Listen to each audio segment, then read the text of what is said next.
아멘. 오늘은 성산교회론 두 번째 시간입니다. 예배라는 주제로 함께 말씀 나누겠습니다. 교회는 예수를 주로 고백한 사람들의 모임이죠. 다른 말로는 예배드리는 공동체다라고 할 수 있습니다. 교회에서 가장 중요한 게 무엇일까요? 가장 중요한 것은 예배입니다. 예배에 성공하면 그 교회는 성공한 교회고, 예배에 실패하면 그 교회는 실패한 교회입니다. 30명 정도가 모여서 예배드려도 그 예배는 성공하는 교회가 있고요, 3만 명이 모여서 예배드려도 그 예배를 실패하는 교회가 있습니다. 무엇이 예배를 성공하게 하고 실패하게 하는가? 사람의 숫자에 달려있는 것이 아니라 그 교회에서 모든 성도들이 어떠한 신학으로 그 예배에 대한 원리를 잘 이해하고 참여하는가, 그 예배가 하나님께 드려질 때 정말 천상에서 하나님께 드려지는 그런 예배인가, 그 예배를 통해서 성도들이 천상으로부터 오는 그 하나님의 임재와 힘을 경험하고 다시 이 세상으로 나아가서 하나님 나라를 위해서 살 수 있다면, 그러면 그 예배는 성공한 예배입니다. 우리가 참여하는 이 예배의 의미가 무엇인지 잘 알아야 되고요, 이 예배의 원리가 무엇인지 잘 알아야 되고요, 이 예배가 무엇인지 신학적으로 우리가 잘 이해해야 합니다. 그렇게 이해하는 마음으로 하나님께 나아갈 때 하늘 문이 열리고 천상의 예배를 우리가 경험하면서 우리는 지금 이 땅에 살고 있지만 종말론적인 그런 예배의 자리 가운데 우리가 참여하는 놀라운 일들이 매 주일마다 일어나게 됩니다. 그때 우리가 하나님을 경험하게 되는 것이죠. 그래서 그리스도인들이 내가 구원받은 사실, 내가 그리스도인이라는 것을 가장 체험하고 경험할 수 있는 시간이 언제냐면 바로 주일 예배 시간입니다. 그래서 원칙이 중요합니다. 신학이 중요합니다. 교회론이 중요합니다. 예배에 대한 진정한 깨달음이 중요합니다. 그래서 그것이 무엇인지 오늘 세 가지로 말씀을 드리겠는데요. 첫째는 예배의 대상이고, 둘째는 예배드리는 방법, 그리고 세 번째는 예배드리는 자리, 이렇게 세 가지로 원리를 말씀드리겠습니다. 첫 번째는 예배의 대상입니다. 예배의 대상은 누구인가요? 하나님이십니다. 하나님을 잘 알아야 우리가 예배할 수 있겠죠. 예배 드리러 앉아 있는데 예배 드리는 대상, 하나님이 누구신지 잘 모른다.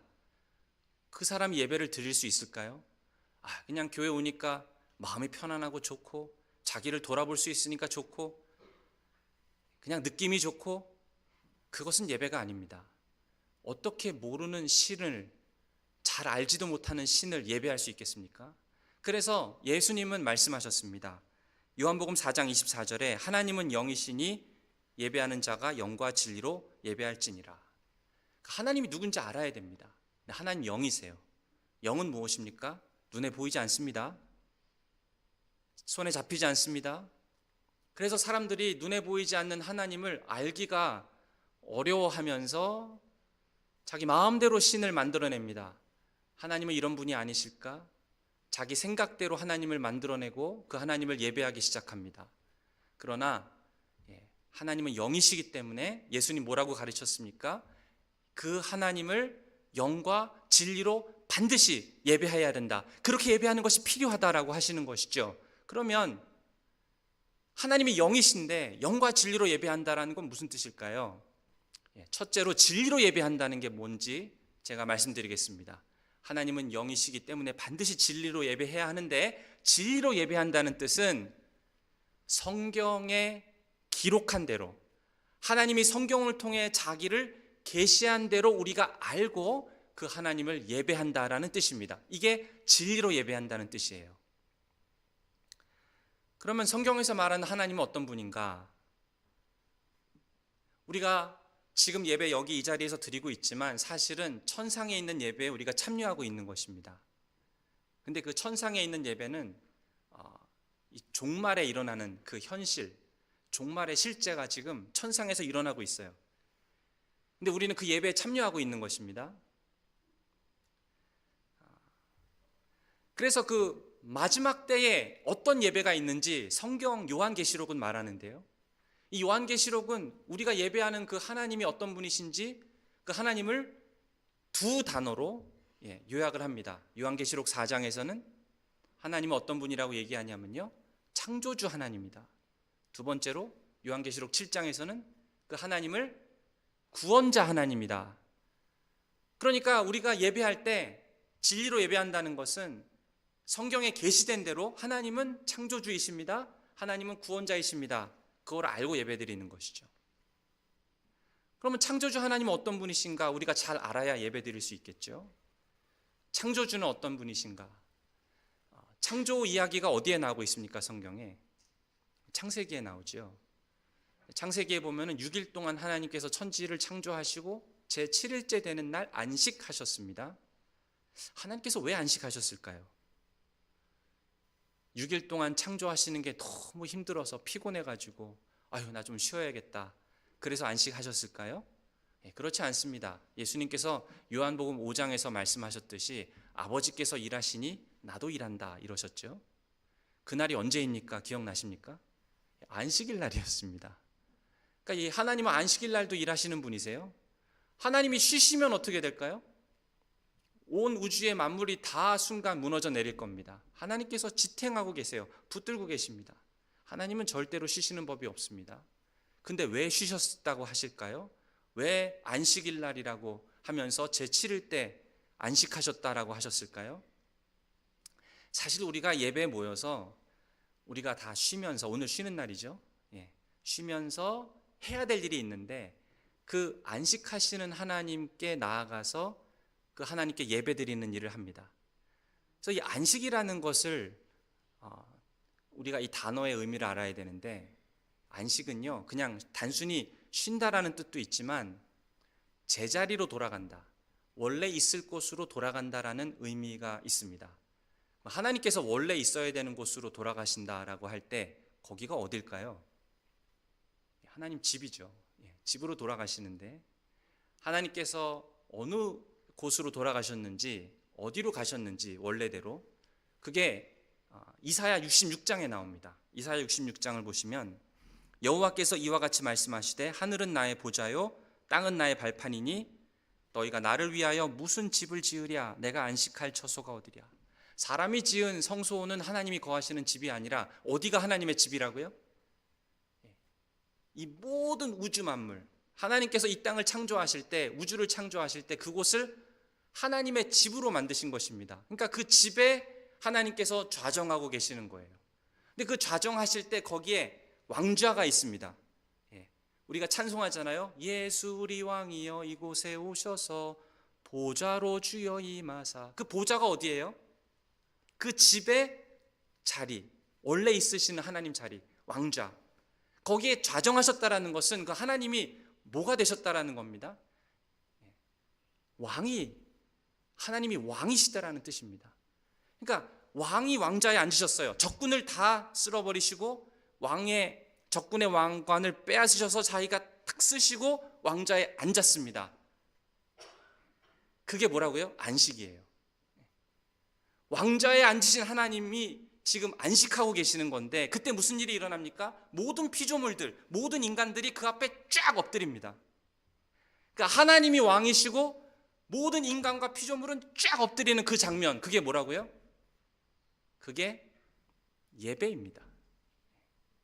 그러니까 안식일 날 우리가 예배 드린다고 할 때 이게 어떤 의미냐면, 하나님과 우리 사이에 이 질서가 완전하게 회복되는 날이에요.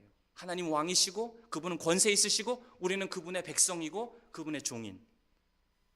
하나님은 하나님이 되시고 피조물은 피조물이 되고 인간은 인간이 되는 그런 완벽한 질서, 완벽한 통치, 그것이 회복되는 일이 어디서 일어난다고요? 예배 자리에서 일어나고, 그것을 하는 날이 안식일입니다. 그러니까 이 안식일에 우리가 있어야 되는 자리는 어딘가요? 욕대일몰에 주차장에 있으면 티켓을 받겠죠.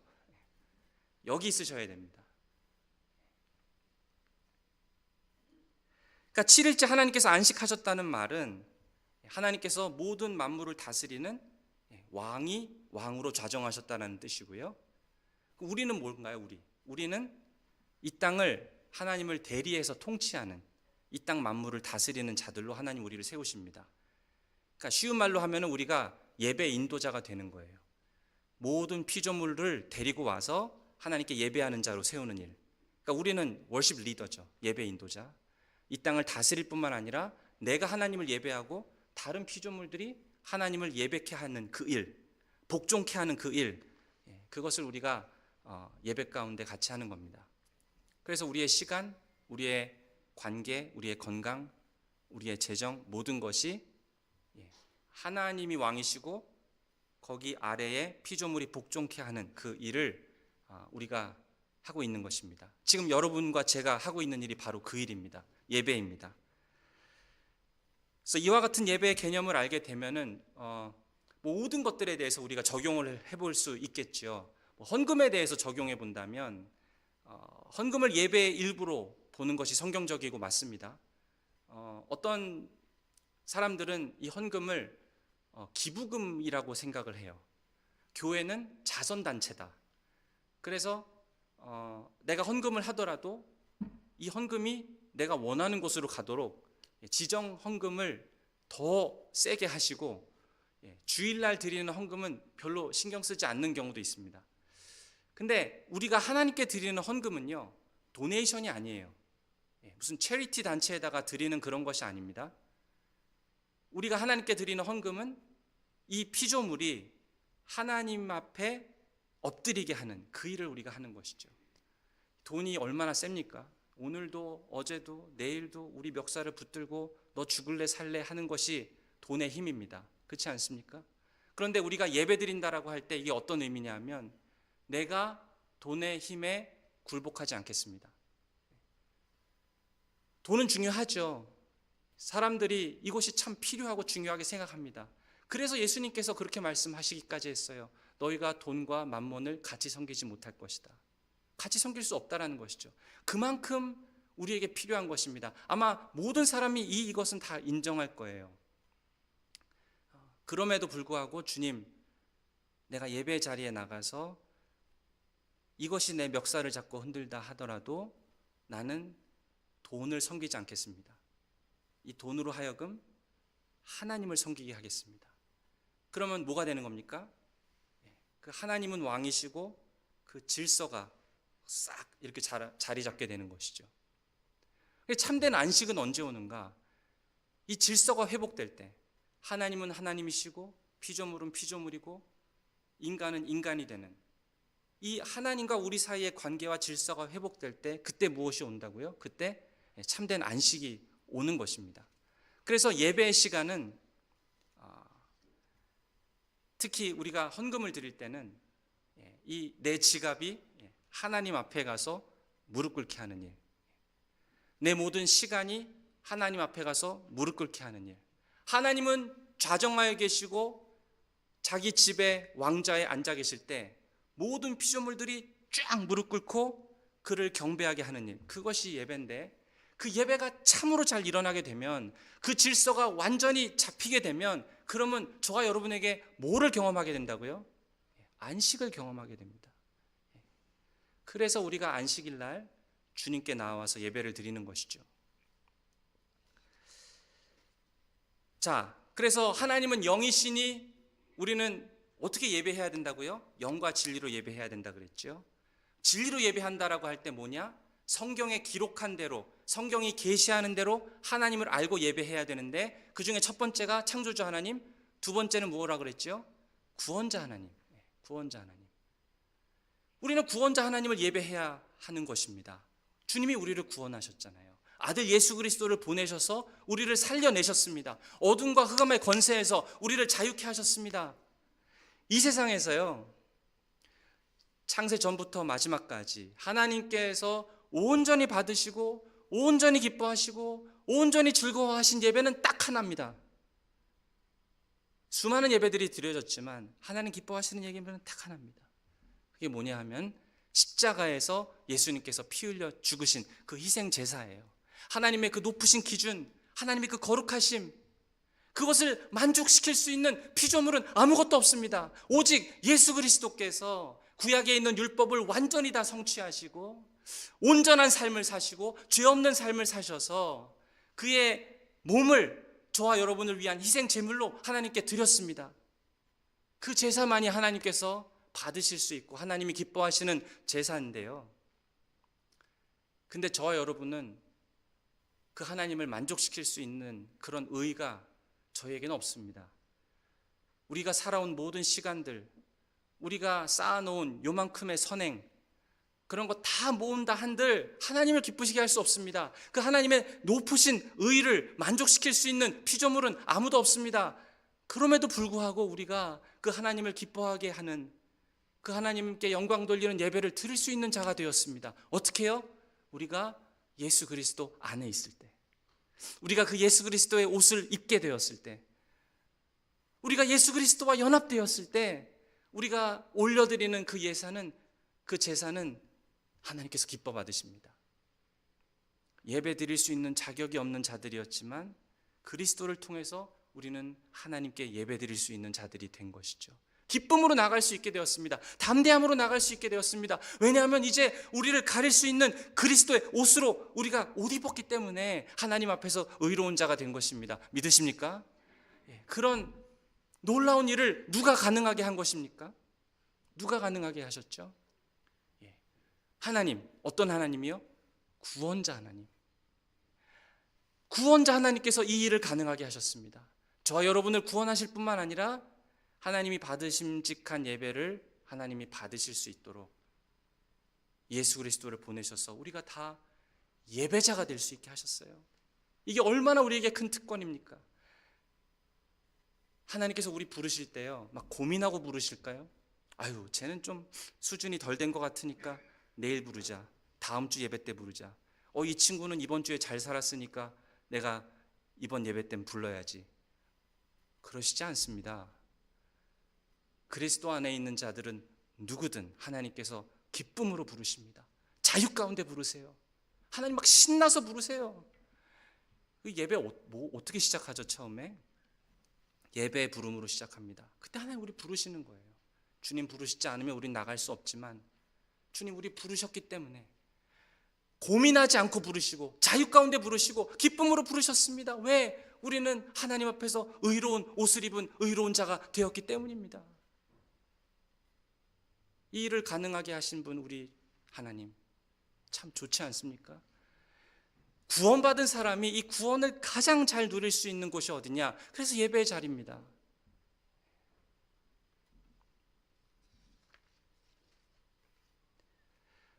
지금까지는 영이신 하나님을 우리가 예배하기 위해서 진리로 예배해야 된다라고 말씀을 드렸습니다. 진리로 예배한다는 것은 하나님이 성경을 통해 자기를 계시한 대로 하나님을 예배하는데, 그 계시한 하나님은 어떤 하나님이었습니까? 창조주 하나님, 구원자 하나님. 그리고 또 영이신 하나님을 예배할 수 있는 방법 뭐라고 했습니까? 하나님은 영이시니 예배하는 자가 뭐라고요? 영과 진리로. 진리로 예배하는 건 지금 말씀드렸으니까 그럼 영으로 예배한다는 건 무슨 뜻일까요? 영으로 예배하는 건 우리 마음으로 예배하는 것입니다. 우리의 마음을 주께 올려드리는 것입니다. 내가 내 영으로 찬송하는 것입니다. 내 사랑을 올려드리고 내 깨어진 심령을 올려드리고 내 가난한 마음을 올려드리고, 하나님은 예배자의 마음을 보십니다. 그 마음을 보시고 그게 하나님 마음에 합하면 그러면 하나님께 가장 영광이 되는 것이에요. 우리가 굉장히 훌륭한 어떤 학자에게 최고의 영예를 드릴 수 있는 어떤 세상에서 하는 방법이 있습니다. 이 사람 너무나 뛰어난 스칼라예요. 정말 훌륭한 학자인데 다른 학자들과 제자들이 이 엄청난 학자를 향해서 뭔가 칭찬을 하고 영광을 돌려드리고 싶을 때 뭘 하는지, 세상에서는요, 이 학자들이 그분을 위해서 논문을 씁니다. 아티클들을 써요. 에세이를 씁니다. 그래서 그런 소논문들을 다 모아가지고 책으로 만듭니다. 그 책을 패스트 슈리프트라 그래요. 그 책을 이 교수님한테 드립니다. 이 학자에게 드려요. 그러면 그게 이분에게 최고의 영광입니다.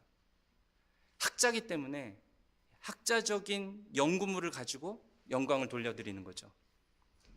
비슷하게 설명하면 하나님은 영이신데요, 그 영이신 하나님께 영광을 올려드리기 위해서 뭘 드려야 될까요? 우리 물질이요?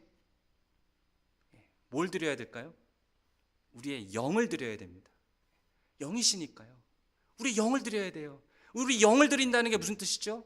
내 마음, 하나님 사랑하는 마음, 감사하는 마음, 하나님을 기뻐하는 마음, 회개하고 통회하는 마음, 그런 것들을 하나님께 올려드리면 하나님이 우리의 마음을 받으시고 흡족해 하시고 우리 마음이 하나님께 합하면 그것이 하나님께 영광이 될 줄로 믿으시기 바랍니다.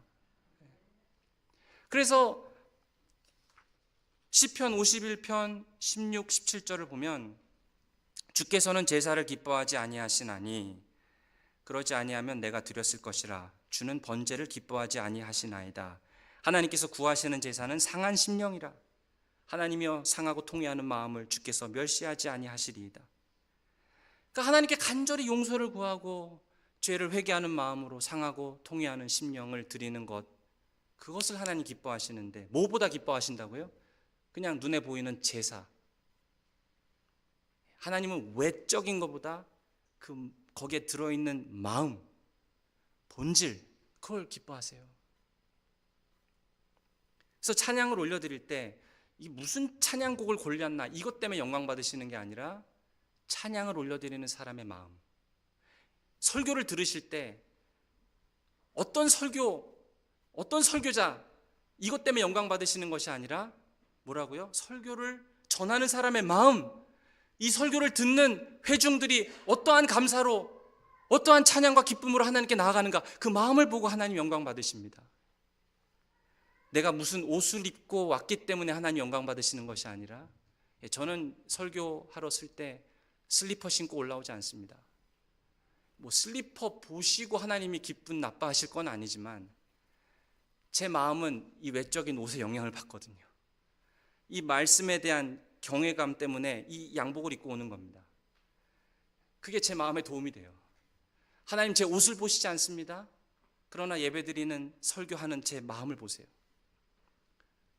그래서 하나님께서 보시는 것은 우리의 영입니다. 그 영을 받으시고 기뻐하세요. 그게 하나님 영이시기 때문에 영과 진리로 예배드릴 때 영으로 예배드린다라는 뜻입니다. 자, 예배 대상에 대해서 말씀드렸죠. 하나님 잘 알고 예배드리셔야 됩니다. 두 번째 원리는 예배 방법입니다. 자, 예배에 나아가는 우리가 어떤 방법으로 예배드릴 것인가, 너무 많은 얘기를 할 수 있는데 제가 오늘은 이 한 가지를 좀 집중해서 말씀드리겠습니다. 매주 예배에 오셔야 됩니다. 예배는 매주 다 모여서, 나는 저는 그런 분도 한번 얘기한 적이 있어요. 이분은 전문직이신데 주일날 꼭 올 필요가 없다는 거예요. 그런데도 자기는 예배자래요.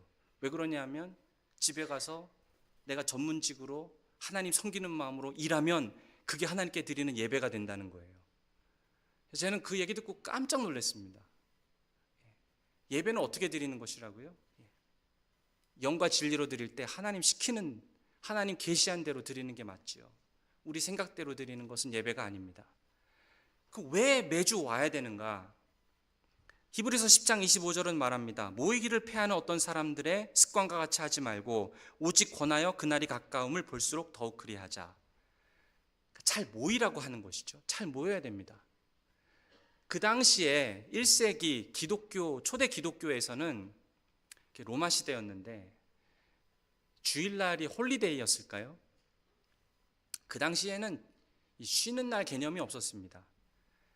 그러니까 7일 동안 계속 일하는 사이클로 돌아갔어요. 이 언제 홀리데이라는 경험이 생겼냐 하면은 4세기에 콘스탄틴 황제가 이 썬데이라는 것을 홀리데이로 만들면서 쉬는 날이라는 개념이 생겼습니다.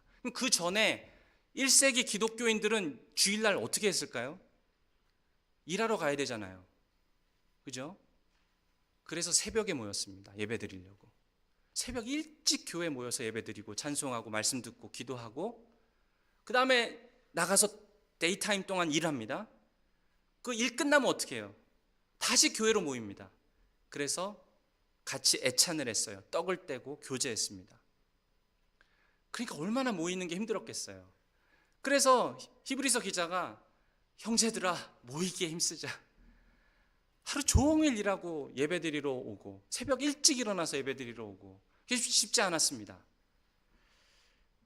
여러분, 주일을 정말 중요하게 생각하셔야 됩니다. 저도 아무리 목사지만요, 제가 3번 연속해서 주일 예배 빠진다고 한번 가정해 보면은요, 저도 별 수 없습니다. 4번째 주일은 예배 오기 싫어질 거예요. 아닌 것 같으세요? 다 똑같습니다. 예배 3번 연속 빠지면요, 그 다음 주 나오기 싫어집니다. 아무것도 아닌 것 같죠, 예배가. 근데 여기 와서 이 자리에 앉으시면요, 내 마음속에 뭔가 영적인 일이 지금 일어나고 있다는 사실을 꼭 기억하시기 바랍니다. 놀라운 일이 지금 여러분에게 일어나고 있는 것입니다. 하늘로부터 영적인 임팩트가 우리에게 지금 있는 것이에요. 한 주라도 빼먹으면 내 영혼은 죽는다, 그렇게 생각하셔야 됩니다. 사실 주일 예배지만 이 주일을 준비하는 6일도 굉장히 중요합니다. 그래서 주일 예배가 아침에 시작된다고 생각하지 마시고요, 토요일 날 밤에 시작한다고 생각하세요. 토요일 밤엔 그래서 일찍 주무시는 게 좋습니다. 하고 싶은 게 많죠. 근데 너무 재밌는 거 막 하다 보면은 늦게 자게 되고, 주일날 막 드라마 주인공 얼굴이 막 떠오르고 하나님께 예배 집중하지 못하게 됩니다. 여행을 가시면 아유, 오늘은 여행 가니까 내가 있는 교회 못 나가겠네, 그러면 이번은 그냥 교회 가지 말아야지. 절대 그러시면 안 됩니다. 몬트리올에 여행 가시면, 퀘벡에 여행 가시면 거기에 있는 교회에 가셔야 됩니다. 근데 어떤 교회에 가실지 모르잖아요. 그럼 저한테 물어보세요. 제가 찾아드릴게요. 이상한 교회 가시면 안 됩니다. 어떤 교회가 이상하냐? 잘못된 신학을 가르치는 교회들이 있어요. 엉뚱한 성경 말고 다른 것 가르치는 교회들이 있습니다. 그런 교회 가면 영이 죽습니다. 그러니까 잘 가셔야 돼요. 그 도시에서 좀 떨어져 있더라도 제가 서치해서 알려드리면 거기를 찾아가십시오. 그래도 힘들다 그러면 아버지가 식구들 모아놓고 가족끼리 꼭 예배 드리셔야 됩니다. 이렇게 잘 아이들을 가르쳐야 돼요. 만약에 이렇게 예배 드리지 않으면 그러면 많은 아이들이 고등학교 가기 전에 그냥 교회 나가기 싫다 그럽니다. 그 예배 시간에 여러 번 빠지고 가끔 나오고 이러다 보면은요, 예배에 대한 마음이 많이 없어집니다. 영혼이 점점 힘들어집니다. 자연스럽게 아빠, 엄마 오늘 축구 시합 있어요. 거기 가야 돼요. 아빠 오늘 야구 토너먼트 있어요. 거기 꼭 가야 돼요. 자녀들이 그렇게 말하기 시작하면요, 부모가 힘들어집니다. 오늘 숙제 너무 많고 공부해야 되니까 교회 못 가요. 그러면 자연스럽게 대학 가면요, 조용히 그냥 교회 떠납니다. 예배를 생명처럼 알고 예배 자리를 지키는 게 너무 중요합니다.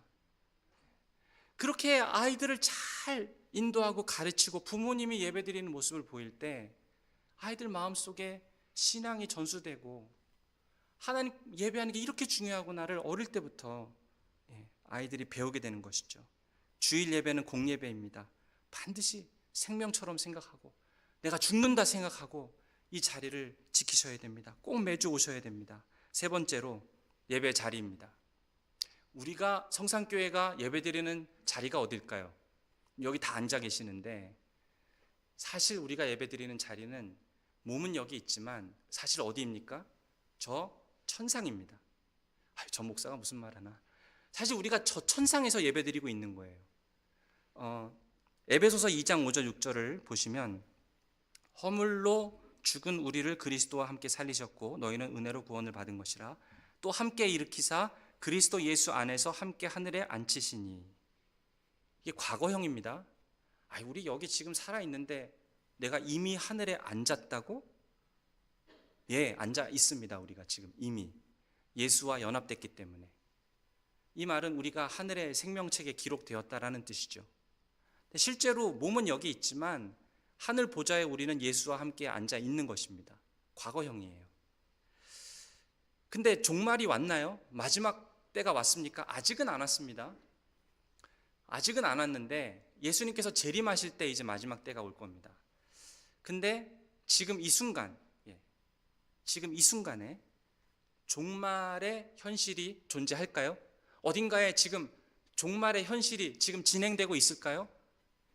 답은 예스예요. 진행되고 있습니다. 어디냐 하면은 여기가 아니라 천상입니다. 하늘 위. 하늘 위가 어디지? 로켓 타고 구름 위로 올라가면 거기 천국이 있나요? 이게 좀 이해하기 어렵습니다. 그러나 우리가 이미 제가 말씀드렸죠. 하나님께서 집을 지으시고 천지를 지으실 때 하나님의 집이 뭐라 그랬죠? 이 우주. 그래서 이 천상에 가보면 이 천상에 성소가 있습니다. 하늘 보좌가 있어요. 예수님께서 그 보좌로 들어가셨습니다. 하나님께서 왕이시고 주인이신 그 천국에 보면은, 천상에 보면은 그런 성소가 있고 우주적인 그런 교회가 있습니다. 있어요. 성경에서 말하고 있습니다. 자, 그러면 우리는 이 땅에서 지금 예배드리고 있지만 사실은 하나님께서 예배의 부르심으로 여러분을 예배 자리로 부르실 때 우리는 어디로 나아간다고요? 그 천상에 있는 보좌로 나아가는 것입니다. 아유, 저 목사가 무슨 말 하나? 별로 이런 얘기 많이 못 들어보셨을 겁니다. 근데 천상에 있는 그 예배의 자리로 예수님께서는 대제사장으로 이미 들어가셨습니다. 오늘 히브리서 본문 12장 22절에 보면요, 그러나 너희가 이른 곳은 시온산과 살아계신 하나님의 도성인 하늘의 예루살렘과 이랬죠. 그러니까 지금 이 천상에 있는 그 하늘의 도시, 천상의 그 예배 처소를 지금 말하고 있는 것이죠. 자, 지금 히브리서 기자는 천상에서 벌어지고 있는 이 종말론적인 현실, 즉 천상에 지금 종말이 이루어지고 있어요. 자, 그런데 22절에 계속 보시면 천만 천사와 하늘에 기록된 장자들의 모임과, 자, 하늘에 기록된 장자가 누군가요? 하늘에 기록된 장자. 장자는 아버지의 유업을 잇는 자들이죠. 저와 여러분은 그리스도의 유업을 받은 자들입니다. 아멘입니까? 그러니까 저와 여러분을 뜻하는 말이에요. 성도들입니다. 저 천국에도 성도가 있고 이 땅에도 저와 여러분 같은 성도가 있는데 주일 예배 드릴 때 무슨 일이 일어난다고요? 우리가 다 만나는 겁니다. 천상에서. 다 천상에서 만나는 거예요. 자, 계속 보시면 교회와 만민의 심판자이신 하나님과 및 온전하게 된 의인의 영들과, 의인의 영들은 누군가요? 이분들은 누구냐면은 믿음을 가지고 먼저 죽으신 분들입니다. 믿음을 가졌기 때문에 지금 천국에 있는 분들이죠. 그분들과 함께 있다는 것입니다, 우리가. 자, 그 다음 24절에 보면 새 언약의 중보자이신 예수와 및 아벨의 피보다 더 나은 것을 말하는 뿌린 피니라. 천국에는 그리스도가 계시고 뿌린 피가 있고 이 모든 것들이 지금 모든 천군 천사들과 함께 천국에서 예배가 지금 열리고 있는데 저희는 어떻게 하고 있다고요? 지금 그 천상의 예배에 지금 이 시간 참여하고 있는 것입니다. 그래서 믿음의 눈을 열어서 보시면 이게 좀 신비로운 얘기긴 한데요, 저 여러분이 예배 부름 해서 하나님 우리를 부르시면 우리는 몸은 여기 있지만 우리의 영은 이미 천상에 있는 그 처소에 있는 그 하늘 성소에 있는 그곳에서 같이 예배를 드리는 일이 일어나는데, 먼저 우리보다 가셨던 우리 아버지, 어머니, 할아버지, 할머니, 예수를 믿고 가신 분들과 함께, 천군 천사들과 함께 지금 같이 예배를 드리고 있는 것이, 그게 뭐라고요? 주일 예배입니다. Corporate worship이에요. 그래서 요한계시록 4장 1절을 또 보시면 이 천상에서 열리고 있는 이 예배에 대해서 계시록 4장 1절에 이렇게 말합니다. 천상에 열린 문이 있는데 음성이 들립니다. 이리로 올라오라. 이게 뭐죠? Call to worship. 예배로 부름이에요. 그러니까 사도 요한이 하늘 문이 열리고 천상에서 음성이 들리는데 이리로 올라오라. 그래서 그 영이 하늘을 바라봤습니다. 가서 보니까 뭐가 있어요? 24장로들이 있습니다. 12장로는 구약에 있는 12지파의 대표, 그리고 12 나머지 장로들은 신약에 있는 12사도, 그 대표들이 모여서 지금 하나님을 예배하고 있는 그 장면을 사도 요한이 본 거예요. 그러니까 제가 예배 시작할 때 숫자가 중요하다고 하지 않았죠? 뭐가 중요합니까? 천군 천사들의 소리, 믿음이 있는 자들의 그 믿음의 외침, 천군 천사들과 예수를 믿고 구원받은 사람들과 함께 우리가 그곳에서 참여해서 예배를 드리면 그 사람들이 하나님을 향해서 부르짖는 그 찬양의 소리와 감사의 소리와 그리고 그 믿음의 고백들이 우리 귓가에 들리기 시작합니다. 그게 예배의 영광이고, 그렇게 예배드리는 교회가 성공하는, 예배에 성공하는 교회입니다. 수만 명이 함께 드리는 예배라 할지라도 그 많은 참여한 사람들의 목소리에 우리가 매료되는 것이 아니라 천군 천사들과 예수를 믿고 구원받은 사람들, 그들이 함께 천상에서 예배드리고 있는 그 놀라운 광경 속에서 우리가 그 찬양의 소리를 듣고 우리도 감격에 빠지는 것이죠. 그 소리를 들어야 됩니다. 그 믿음의 소리가 들려야 돼요. 그 경험을 우리가 주일 예배마다 하는 것입니다. 그러니까 지금 내가 뭐 많지 않은 사람들이 모여서 예배드린다 할지라도요, 그 예배라 할지라도 10명이 드린다 할지라도 내가 저 천국에 올라가서 천상에서 예수 그리스도를 대면하여 보고 그분께 예배드리는 그런 예배라고 한다면 그럼 그 예배는 힘이 있죠. 그 예배는 성공한 예배입니다. 그런데 실제로 우리가 주일날 모여서 예배 드릴 때 우리가 어디 앞에 서는 것입니까? 하늘 보좌 앞에 섭니다. 하늘 보좌 앞에 쓸 때 우리가 어떤 사람으로 서는지를 기억하세요. 우리는 용서받은 자로 서는 것입니다. 하나님 보시기에 완전한 자로 서는 것입니다. 비록 주중에 좀 죄짓고 올 수 있습니다. 하나님 보시기에 연약한 모습이 있을 수 있습니다. 내가 진짜 구원받았나 아닌가 걱정하는 마음으로 예배 처소에 나올 수 있습니다. 그러나 하나님께서 우리를 부르시고 천상의 예배 가운데 우리가 나아갈 때 이거를 늘 기억하셔야 됩니다. 이게 내 미래의 모습이구나. 나는 하나님 앞에 온전한 자로 서 있는 것이구나. 예배 때마다 내 죄에도 불구하고 내 연약함에도 불구하고 나는 하나님 앞에 완전한 자로 서 있다라는 이 경험을 예배 때마다 해야 되는 것이죠. 그것을 갈구해야 됩니다. 그래서 그 하나님 앞에 서게 될 때 나는 용서받은 자구나. 나에겐 더 이상 정죄가 없구나. 나에겐 더 이상 심판이 없구나. 나는 온전히 하나님의 사랑받는 자구나. 기뻐하는 자구나. 나는 하나님 보좌 앞에서 완전한 자구나. 이것을 경험하게 될 때 그 미래의 소망 가운데 우리가 힘을 얻게 되는 것이에요. 비록 이 땅에서는 죄가 있고 넘어짐이 있고 하나님 앞에서 부끄러움이 있지만 예배 때마다 오셔서 그 천상에 내가 다시 올라가서 하나님 앞에 서게 될 때 나는 용서받은 자구나. 나는 완전한 자구나. 하나님께서 나를 사랑하시는구나. 하나님 나를 부르실 때 전혀 꺼리낌도 없이 기뻐하심으로 나를 부르시는구나. 하나님 나를 구원하여 주셨으니 내가 받아야 될 심판, 내 죄 때문에 내가 감당해야 되는 모든 죄책은 저 십자가에서 예수님께서 이미 다 감당하셨구나. 나는 하나님 앞에 이제 온전한 자로 서게 되었구나. 이것이 예배 때마다 경험되면 그러면 그 예배를 통해서 한 주를 살아갈 수 있는 힘을 얻게 되는 것입니다. 그런 귀한 예배의 경험은요, 구원받은 사람들, 예수를 믿고 그 그리스도 안에 있는 자들이 내가 구원받았다는 사실을 어디서 가장 잘 경험할 수 있을까요? 예배 자리입니다. 예배 때마다 오셔서 회개하고 예배 때마다 오셔서 나를 위해서 행하신 모든 그리스도의 일들을 찬양하고 그 하나님께 나의 왕이심을 고백하고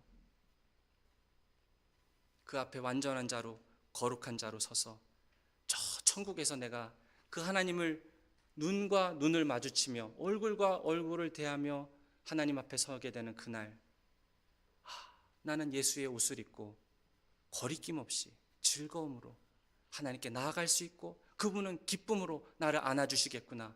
그 소망, 그 소망을 다시 품는 일들이 예배 때마다 매주 일어난다고 생각해 보세요. 이 땅에 파도가 밀려오고 어두움이 우리를 엄습한다 할지라도 예배 때마다 그런 놀라운 소망 가운데 힘을 얻는다고 생각해 보세요. 이 예배는 우리에게 주시는 특권입니다. 이 예배는 우리에게 주시는 하나님의 복입니다. 그래서 이 예배를 소중히 여기시고 이 예배 가운데 하나님을 누리시고 그 소망 가운데 다시 힘을 얻으시는 저와 여러분 되시기를 축원드립니다. 기도하겠습니다.